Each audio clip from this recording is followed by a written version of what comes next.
নমস্কার বন্ধুরা, welcome to my channel মাঠে ময়দানে অফিসিয়াল। বন্ধুরা, এই ভিডিওতে আমি ইস্ট বেঙ্গল, মোহনবাগান ও ইন্ডিয়ান ফুটবল নিয়ে কিছু আলোচনা করব। তোমরা যারা যারা আমার ভিডিওটা দেখছো, আমার চ্যানেলটা প্লিজ সাবস্ক্রাইব করে নাও ইন্ডিয়ান ফুটবলের এরকমই আরো আপডেট পেতে। প্রথমেই বলি, সুপার কাপে হারার পর ইস্ট বেঙ্গল থেকেই কিন্তু অবসর ঘোষণা করে দিল হেক্টর ইউসতে। হেক্টর আর প্রফেশনাল ফুটবলার খেলবে না বলে শোনা যাচ্ছে। হেক্টরের বয়সও হয়েছে, সেই স্পিডও আর নেই, আর আমার মনে হয় না এই আইএসএল এর পর আর কোনো টিম তাকে নেবে বলে। তো যদিও অফিসিয়ালি হেক্টর এটা কোনো জায়গায় বলেনি, কিন্তু সুপার কাপের ম্যাচে কেরালা ব্লাস্টারের এগেনস্টে 2 গোল খেয়ে হারার পরে ড্রেসিং রুমে ফিরেই নাকি সতীর্থদের জানিয়ে দেয় যে এটাই ছিল তার প্রফেশনাল ফুটবল ক্যারিয়ারের শেষ মরশুম এবং শেষ ম্যাচ। এরপরে সে কিন্তু আর খেলবে না, অর্থাৎ ইস্ট বেঙ্গল জার্সিতেই কিন্তু হেক্টর নিজের লাইফের শেষ ম্যাচটা খেলে ফেললো। যাই হোক, এরপর যদি আমরা একটু মোহনবাগানকে নিয়ে কথা বলি, তো শোনা যাচ্ছে সুপার কাপে নামার আগে মোহনবাগান আজকে একটা প্র্যাকটিস ম্যাচ খেলবে। ভুবনেশ্বর যাওয়ার আগে টিম কতটা রেডি আছে সেটা দেখার জন্য কিন্তু আজকে প্র্যাকটিস ম্যাচটা খেলবে মোহনবাগান। এবার এদিকে মোহনবাগানের অ্যাসিস্ট্যান্ট কোচ ডেগি কার্ডোজো ছুটিতে ছিল, সেও কিন্তু এসে যোগ দিয়েছে মোহনবাগান প্র্যাকটিসে, কিন্তু সে চলে এসেছে। এছাড়া গ্লেন মার্টিনসও কিন্তু প্র্যাকটিসে যোগ দিয়ে দিয়েছে। এতদিন কিন্তু অসুস্থ থাকায় গ্লেন খেলতে পারেনি, আগের দিন গ্লেনও কিন্তু পুরো দমে প্র্যাকটিস করেছে। ইস্ট বেঙ্গল এবারে এই টুর্নামেন্টে টিকে থাকলে না হয় ভালো ভালো কিছু ফুটবলার পাঠানোর কথা চিন্তা করতো মোহনবাগান। এখন যেহেতু ইস্ট বেঙ্গল নেই, তাই কিছু জুনিয়র কিছু সিনিয়র মিলে যে মিক্স টিমটা হয়েছে তারাই কিন্তু খেলবে, আর কিন্তু এর কোনো পরিবর্তন হবে না।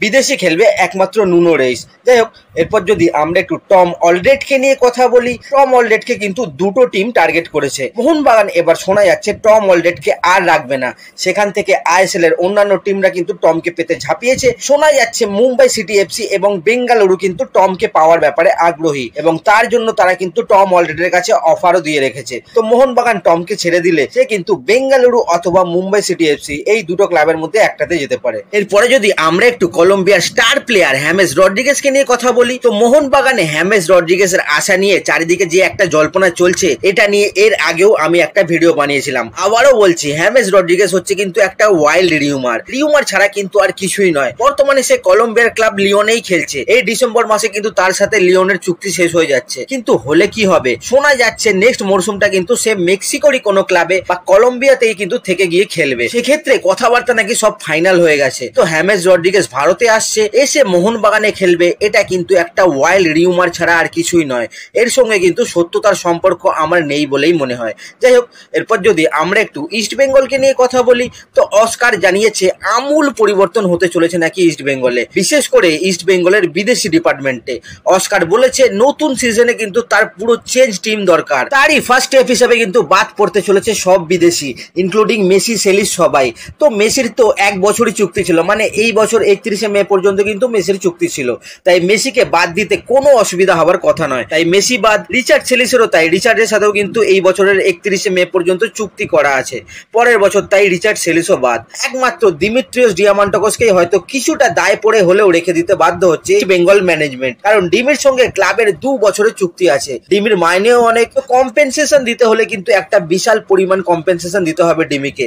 তো সেক্ষেত্রে কিন্তু একটা ভালো বিদেশি টাকা চলে যাবে। তো একমাত্র দিমিত্রিয়স ডিয়ামান্টাকসই হয়তো থেকে যাবে। এদিকে সাউল ক্রেসপোর সঙ্গেও কিন্তু 2 মরশুমের চুক্তি আছে ইস্ট বেঙ্গলের, কিন্তু হলে কি হবে, সাউলকে ইস্ট বেঙ্গল আর রাখবে না বলে ঠিক করেছে। যতই কম্পেনসেশন দিতে হোক, সাউলের বিদায় হবে। অস্কার কিন্তু পরিষ্কার জানিয়ে দিয়েছে সাউলকে নিয়ে সে খেলতে পারবে না।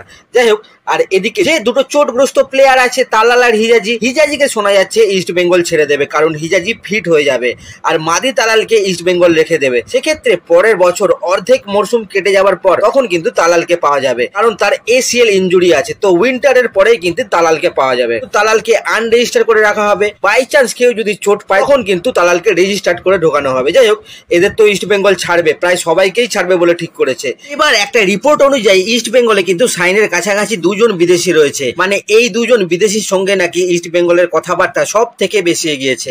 একজন হচ্ছে চেন্নাইয়ের কনর সিলসের সাথে ইস্ট বেঙ্গল কথাবার্তা বলছে ঠিকই, কিন্তু শেষ মুহূর্তে যদি ওয়েন কোয়েল বুঝিয়ে সুঝিয়ে তাকে রেখে দেয় চেন্নাইতেই, সেক্ষেত্রে কিন্তু তখন অন্য অপশন দেখতে হবে ইস্ট বেঙ্গলকে।